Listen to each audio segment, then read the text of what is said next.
before we get to refereeing, we'll start with Sean McDermott was, of course, let go after the game by the Bills. Yeah, I was surprised. Today, by the way, this was less than an hour ago, in his press conference, Terry Pagula was asked about Keon Coleman.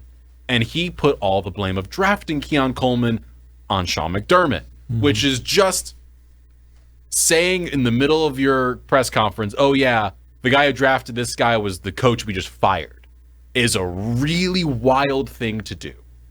Because Keon Coleman's sitting there saying, maybe it's true. Maybe it's true, but at the same time, you're just openly throwing a shot at your receiver at the same time as all of that. But it's not helping. All right.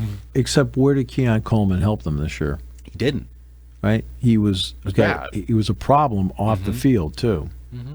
At the same time, there's a moment to do that.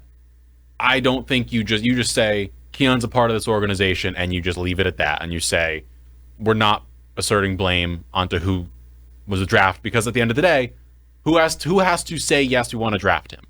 At the end of the day, everyone's got to agree on it. Everybody has to agree on it. Yeah, and so why put that into the universe? It was just like another thing. Because sometimes you get disgusted with what a guy can do to a locker room. And it's not the first time that's happened with the Bills. I mean, there's a couple of people that are no longer there because the organization felt that they weren't good in the locker room. Sometimes people aren't. He's a very talented, tall receiver, and on a team that was struggling with the receivers. Now, as for the loss to Denver, Josh Allen didn't play well. Yeah. The single biggest play of the game, in my opinion, was at the end of the first half when Josh Allen fumbled. I thought they would just like, hey, look, just take a knee, get to the locker room, start over again. But again, there's always this pursuit of points all the time. Well, he fumbles the ball. There was points. And 2 seconds on the clock. All right, there are points.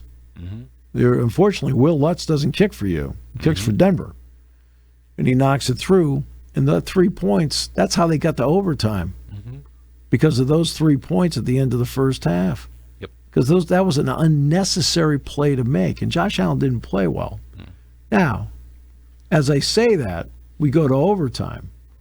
The throw he makes to Cooks is an absolutely tremendous throw. Oh, my gosh. Okay? That is only a star makes that kind of throw. And Cooks made a great catch. He caught the ball, and guess what? He's down. I don't understand what the NFL So what did the guy grab? He's down. The play's over when you're down. You notice the next day they had the same call. They rolled him down. And they said he was down. I think it was Devontae Adams. It was Devontae Adams, and he was down. All right.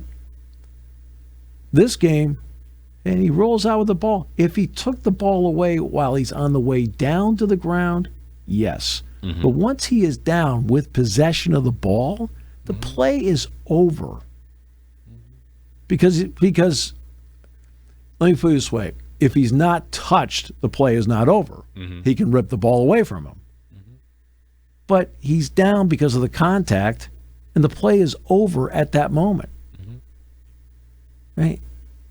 And I'm baffled by all this. I can understand getting it wrong on the field when you see it, and then I'm they okay land with and that. roll. But when you then get to review it like they did, you have to get that right, and they did not. And then we get ourselves to the pass interference calls, Right. which then just kind of amplified it all. Just one quick note. I don't get the lack of review on that play. Oh my gosh, it was wild. First of all, it's a turnover, right? So it's ruled a turnover in the field, so they have to review it. I don't understand why there wasn't. I mean, Sean McDermott called a timeout to get them to go review it because he was kind of like, "You're so certain of this, but why?" Right? I don't get it. And Gene Steratore backed it up on the whole thing. And I don't think I think Gene's great, but I think that one Gene got wrong. Yeah. Right? And I have no dog in the hunt. What do I care? I don't care who wins the game. Right? And It goes back to the same thing of what's a catch and what's not. We still don't know the answer to that. Okay, question. the pass interference calls. I mean, it just okay. So Denver wins the game in overtime. They had 4 first downs on their final drive. 4. 3 of them were by The Bills. penalties. This is the NFL. Right? The big plays in the game sometimes are penalties. And when a team gets 4 first downs to then go down and win the game, and 3 of them are on penalties, like, And I want to. this is where we are? Thanks for listening to Sports Talk with Steve Jones. Catch the latest from me on the 7 Mountain Sports YouTube page. Find clips of the show on Twitter, Instagram, and Facebook by searching up 7 Mountain Sports.